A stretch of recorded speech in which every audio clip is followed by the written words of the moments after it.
ఎక్కడో వేల కిలోమీటర్ల దూరంలో జరిగే ఒక యుద్ధం మన జీవితాల్ని, మన జేబుల్ని, చివరికి మన భవిష్యత్తును కూడా ఎలా ప్రభావితం చేస్తుంది? అసలిది ఎలా సాధ్యం? ఈ ప్రశ్నకు సమాధానం మనకు తెలియకుండానే మన చుట్టూ ఉండే చాలా మామూలు వస్తువులోనే దాగి ఉంది. వాటి వెనుకున్న ఆ గ్లోబల్ నెట్వర్క్ను ఇప్పుడు అర్థం చేసుకుందాం. ఈ గ్లోబల్ కనెక్షన్ను అర్థం చేసుకోటానికి మనమొక చిన్న, సింపుల్ వస్తువు కథ వినాలి. 1958లో లియోనార్డ్ రీడ్ ఐ పెన్సిల్ అనే ఒక అద్భుతమైన వ్యాసం రాశారు. ఇందులో ఒక మామూలు పెన్సిల్ తన కథను తానే చెప్పుకుంటుంది. తన పుట్టుక వెనుక ఎంతమంది ఉన్నారో, ప్రపంచంలో ఎన్నెన్ని దేశాలు పాలుపంచుకున్నాయో వివరిస్తూ మనకు మామూలుగా కనిపించని ఒక పెద్ద నిజాన్ని మన ముందు పెడుతుంది. ఇక్కడ చూడండి, భలే ఆశ్చర్యంగా ఉంటుంది. ఒకే ఒక్క పెన్సిల్ తయారీకి ప్రపంచం మొత్తం కదిలి వచ్చింది. అమెరికాలోని ఒరిగాన్ నుంచి కలప, శ్రీలంక నుంచి గ్రాఫైట్, ఇండోనేషియా నుంచి రబ్బరు, ఇంకా వేర్వేరు దేశాల నుంచి జింక్, కాపరు, నికెల్ లాంటివి. ఇవన్నీ కలిస్తేనే మన చేతిలోకి ఒక పెన్సిల్ వస్తోంది. ఈ ప్రాసెస్లో పనిచేసిన వేల మందికి ఒకరి గురించి ఒకరికి తెలీదు. అయినా వాళ్ళందరూ కలిసి ఈ అద్భుతాన్ని సృష్టించారు. సరే, ఈ విశ్లేషణలో మనం ఏమేం చూడబోతున్నామో క్విక్గా చూద్దాం. ముందుగా ఒక పెన్సిల్ కథ నుంచి మొదలుపెట్టి ప్రపంచ వాణిజ్య మార్గాలు, వాటికి అడ్డంకులు వస్తే ఏం జరుగుతుంది, ఇందులో మన దేశం పాత్రేంటి, ఇంకా మనం భవిష్యత్తులో ఏం చేయాలి అనే 5 ముఖ్యమైన అంశాలను చర్చిద్దాం. అయితే పెన్సిల్ అనేది జస్ట్ ఒక ఉదాహరణ మాత్రమే. ఇప్పుడు పెన్సిల్ కంటే ఎన్నో రెట్లు ముఖ్యమైన మన ఆధునిక జీవితానికి ప్రాణం పోసే వస్తువుల గురించి చూద్దాం. ముఖ్యంగా మిడిల్ ఈస్ట్ నుండి ప్రపంచానికి అందే అత్యంత కీలకమైన సరుకుల గురించి. ఒక్కసారి ఈ చార్ట్ చూడండి. లెక్కలు చూస్తే మనకే షాక్ కొడుతుంది. ప్రపంచానికి కావలసిన నూనెలో దాదాపు 40%, వంట గ్యాస్లో 20%, మన టెక్నాలజీకి, వ్యవసాయానికి గుండెకాయ లాంటివన్నీ ఈ ఒక్క ప్రాంతం నుంచే వస్తున్నాయి. ఒక్కసారి ఆలోచించండి, ఈ సప్లై చైన్ ఒక్కసారిగా ఆగిపోతే మన ప్రపంచం పరిస్థితేంటి? సరే, మరి ఇంత ముఖ్యమైన సరుకంతా ఏ దారిలో వెళ్తుంది? ఇక్కడే వస్తాయి సముద్ర చోక్ పాయింట్లు, అంటే సన్నని సముద్ర మార్గాలు. ఇవి మన శరీరంలోని రక్తనాళాల్లాంటివి. ప్రపంచ వాణిజ్యానికి ఇవే దారులు. కాని ఇవి చాలా సున్నితమైనవి. ప్రపంచ వాణిజ్యానికి ప్రాణం పోసే 3 చాలా ముఖ్యమైన కానీ అత్యంత ప్రమాదకరమైన మార్గాలు ఇవి: హార్మోజ్ జలసంధి, బాబ్ ఎల్ మాండెబ్ మరియు మలక్కా జలసంధి. ఈ ప్రపంచ ధమనులలో ఏ ఒక్కటి మూసుకుపోయినా దాని ఎఫెక్ట్ ప్రపంచ ఆర్థిక వ్యవస్థ మీద చాలా దారుణంగా ఉంటుంది. ఇక్కడ అందరికీ ఒక డౌట్ రావచ్చు. అసలు యుద్ధం చేసి ఓడల్ని అడ్డుకోకుండా కేవలం ఒక బెదిరింపుతో మొత్తం వాణిజ్యాన్ని ఎలా ఆపగలరు? ఇది ఎలా సాధ్యం? దాని వెనుక ఉన్న లాజిక్ చాలా సింపుల్, కానీ చాలా పవర్ఫుల్. ఫస్ట్, ఒక దేశం ఆ దారిలో వచ్చే ఓడల్ని కొడ్దామని బెదిరిస్తుంది.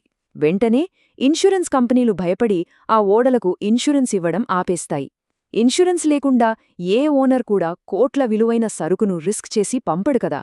సో వాళ్లు ఓడల్ని ఆపేస్తారు. అంతే, ఒక్క బాంబు కూడా పేలకుండానే మొత్తం వాణిజ్యం అక్కడికక్కడే ఆగిపోతుంది.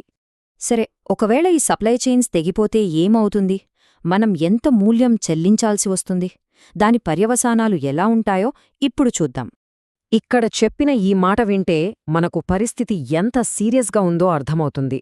విధ్వంసం సృష్టించడానికి బాంబులు, మిస్సైల్స్ మాత్రమే అవసరం లేదు. కేవలం సప్లై చైన్స్ను ఆపేస్తే చాలు. అది కూడా ఒక అణుయుద్ధం లాంటి విలయాన్నే సృష్టిస్తుంది. ఇది ఎకనామిక్ వార్ఫేర్.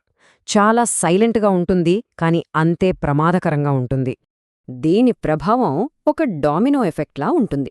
ఫస్ట్, మనలాంటి సాధారణ ప్రజల మీద మొదలవుతుంది. పెట్రోల్, గ్యాస్, చివరికి కూరగాయల ధరలు కూడా ఆకాశాన్నంటుంటాయి. దాంతో జనాల్లో అసంతృప్తి పెరిగి ప్రభుత్వాలపై నిరసనలు, రాజకీయ అస్థిరత మొదలవుతుంది. చివరికి గ్లోబల్ ఎకానమీ మొత్తం కుదేలవుతుంది. దీని ప్రభావం ఎంత లాంగ్ టర్మ్గా ఉంటుందో చెప్పడానికి ఇది బెస్ట్ ఎగ్జాంపుల్.